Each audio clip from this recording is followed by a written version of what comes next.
Today I'm going to teach you how to cast on for working hairpin lace crochet and work the basic stitch.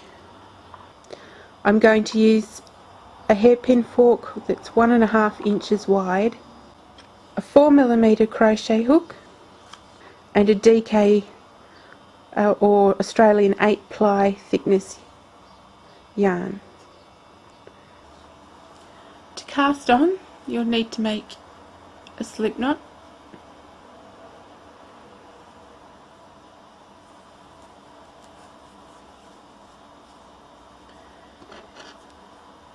and put that over the top of your loom and pull it tight. There are a lot of different ways to cast on for hairpin lace, but I find that this one makes the neatest edge with the loops for when you want to add a border later. Put your slip knot over the top of your loom with the thread in the middle at the back. To cast on, put your hook under both loops, pull the yarn underneath, yarn round the hook and pull it through the loop that's on your hook, and that's the finished cast on.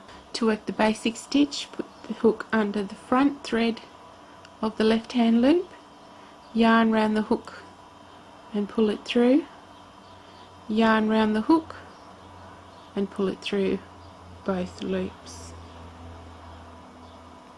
Pull the hook out of the loop and turn the whole thing half a turn clockwise. Put your hook back into the stitch. You'll see that by turning the fork you'll have created another loop around the side.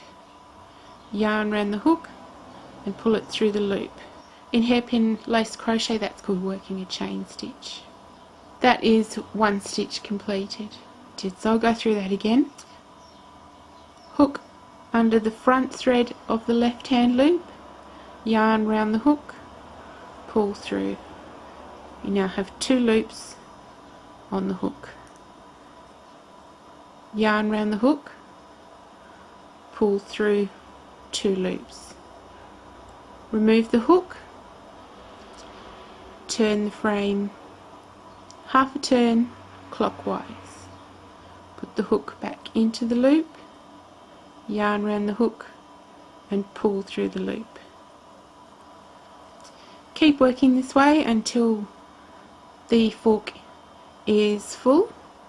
I've just filled up half of my fork for the demonstration. But when your fork is full, pull off the bottom piece and slide all but the last 2 or 3 loops on each side off the bottom, and then place the bottom piece back on. You might be using a different design fork, but whatever type you're using, it will have instructions on how to take the loops off the fork when it's full. When you're ready to finish off your strip of hairpin crochet, you want the last stitch that you make to be a chain stitch. This will give you 2 even loops across the top for working any edge decoration or finish. I've taken my hook out, turn the fork, work the chain stitch, then I'll cut my yarn, leaving at least 3 inches I think. Yarn around the hook and pull the thread all the way through. Pull it tight, and that's my finished piece of crochet.